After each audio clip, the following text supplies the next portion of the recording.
और इनके आने से समाजवादी को एक मजबूती तो मिलेगी, क्योंकि ये नंबर 2 के मंत्री थे। इनके आ जाने से कि आजम खान की कुर्सी पे कुछ आँच आ जाएगी या कुछ वैल्यू कद घट जाएगा? वो एक पुराने मजे हुए नेता हैं। 27 तय करेगा नसीमुद्दीन जी कहा जाएगा। अच्छा, 27 में अगर समाजवादी जीतती है, पार्टी में उनको मान सम्मान भी दिया है, तो ऐसा नहीं है कि उनके आने से कोई प्रभाव पड़ेगा। ये नंबर 2 के मंत्री थे। नमस्कार दोस्त, स्वागत है अपने चैनल सोशल वॉइस पे। और आज हमारे साथ है लकी सर और इनसे बात करेंगे नसीमुद्दीन सिद्दीकी सर के बारे में, जो कांग्रेस का साथ छोड़ चुके हैं और अब नई पार्टी सपा में ज्वाइन किए हैं। सर नमस्कार आपके श्रोताओं को। देखिए, नसीमुद्दीन साहब जो हैं वो एक पुराने मजे हुए नेता हैं, इसमें कोई दो राय नहीं है। उन्होंने जब देखा कि हमें कांग्रेस में कोई पद नहीं मिल रहा है किसी तरह का, अल्पसंख्यक आयोग के अध्यक्ष या कुछ भी आप उनको पद अगर देते तो एक रोकने की संभावना हो सकती थी कांग्रेस में। जब उन्होंने देखा कि मुझे कोई पद नहीं मिल रहा है, मेरा नाम एक फाइल में गुमनाम फाइल में चला गया है, तो इससे अच्छा है कि मैं ऐसी पार्टी में आऊँ जहाँ पर एक मुझे अपना भविष्य तराशने का मौका मिल जाए। और मुसलमानों के बड़े नेता रहे हैं एक टाइम पे, बहुजन समाजवादी पार्टी में आपके समझ मिनी चीफ मिनिस्टर भी आप इनको, डिप्टी सीएम उस समय पोस्ट नहीं थी, नहीं तो आप डिप्टी सीएम कह सकते थे। तो इसलिए समाजवादी में आना स्वाभाविक था इनका। और इनके आने से समाजवादी को एक मजबूती तो मिलेगी, क्योंकि मगर सर एक चीज पूछना थी कि समाजवादी पार्टी में मुसलमानों के सबसे बड़े नेता जो अब तक कहलाए हैं वो आजम खान कहलाए हैं, और इनके आ जाने से कि आजम खान की कुर्सी पे कुछ आँच आ जाएगी या उनकी कुछ वैल्यू कद घट जाएगा? नहीं, आजम खान पश्चिम के नेता हैं। पश्चिम उत्तर प्रदेश में जो प्रभाव आजम खान का है वो नसीमुद्दीन का नहीं हो सकता है। तो कोई वैल्यू नहीं घटेगी। आजम खान अपने लेवल के एक नेता रहे हैं, उनकी बातचीत करने का तरीका एक बहुत अच्छा रहा है और पार्टी में उनको मान सम्मान भी दिया है। तो ऐसा नहीं है कि उनके आने से कोई प्रभाव पड़ेगा। क्या ये रिलायबल नेता है?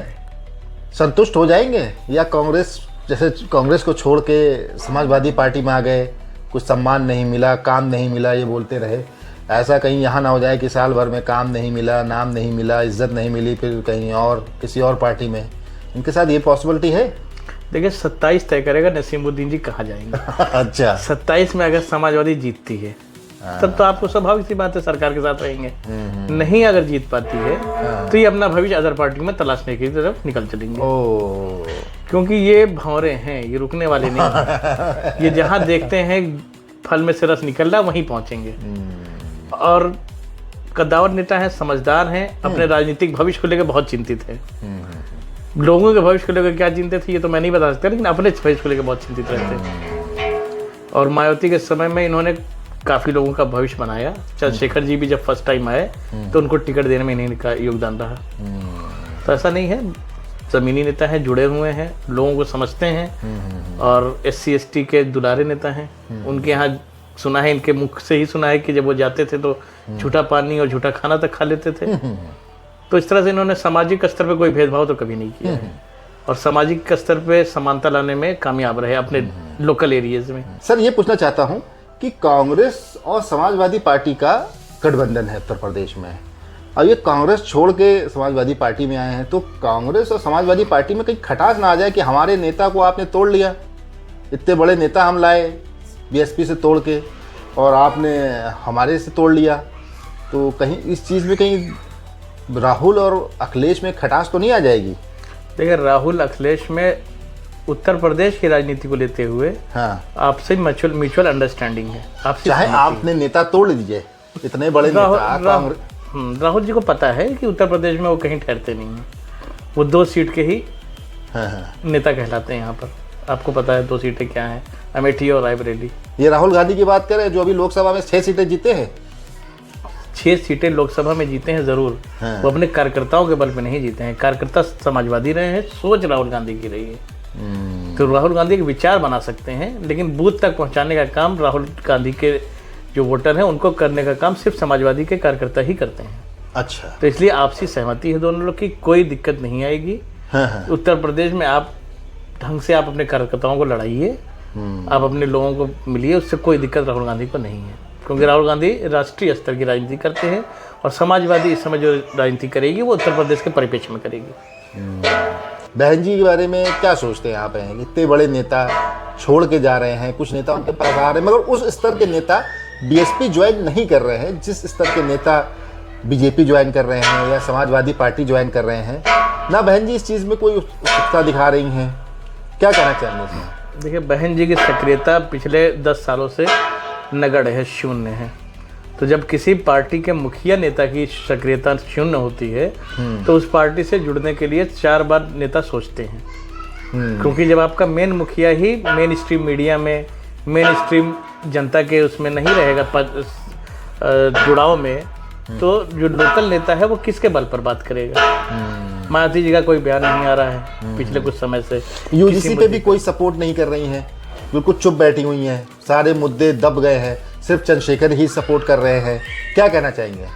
देखिए, यूजीसी बहुत बड़ा मुद्दा था जिस पर बहन जी को एक तटस्थ होकर एक अलग अपनी राय रखनी चाहिए थी, जिसमें उन्होंने समय गंवा दिया और उल्टा उन्होंने कह दिया कि नहीं, हम जो है जो माननीय न्यायालय का फैसला है उसके पक्ष में खड़े हुए हैं।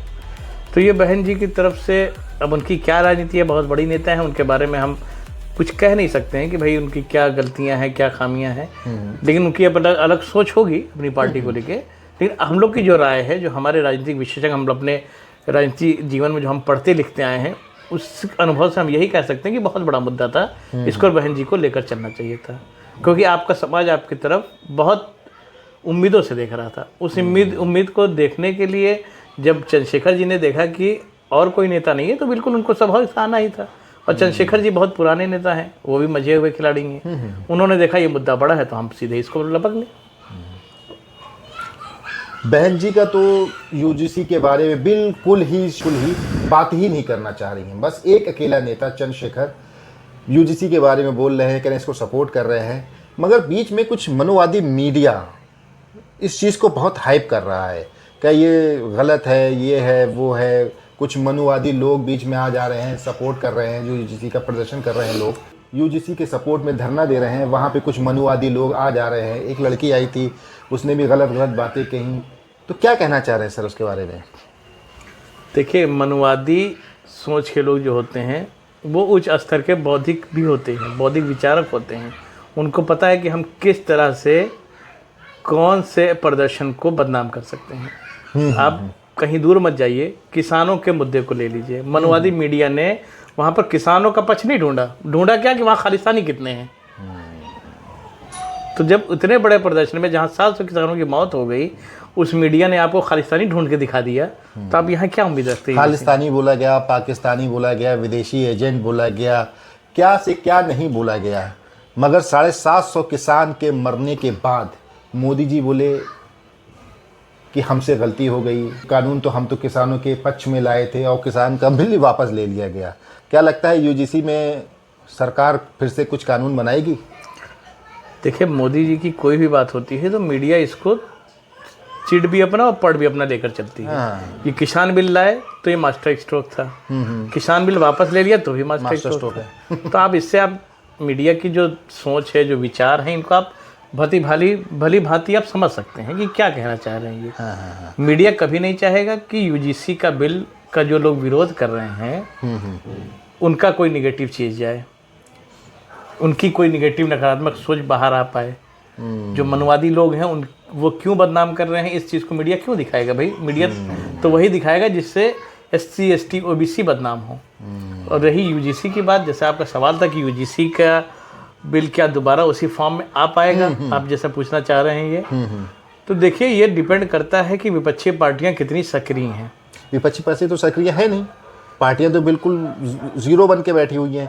सब मुंह देख रही हैं कि कांग्रेस सोच रही है कि अगर हम इसका सपोर्ट करते हैं तो हमें ब्राह्मण वोट नहीं देगा, अपर कास्ट के लोग हमें वोट नहीं देंगे।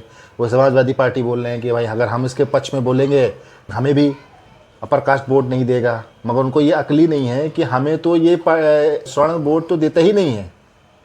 ये चीज़ को कैसे समझाई जाए?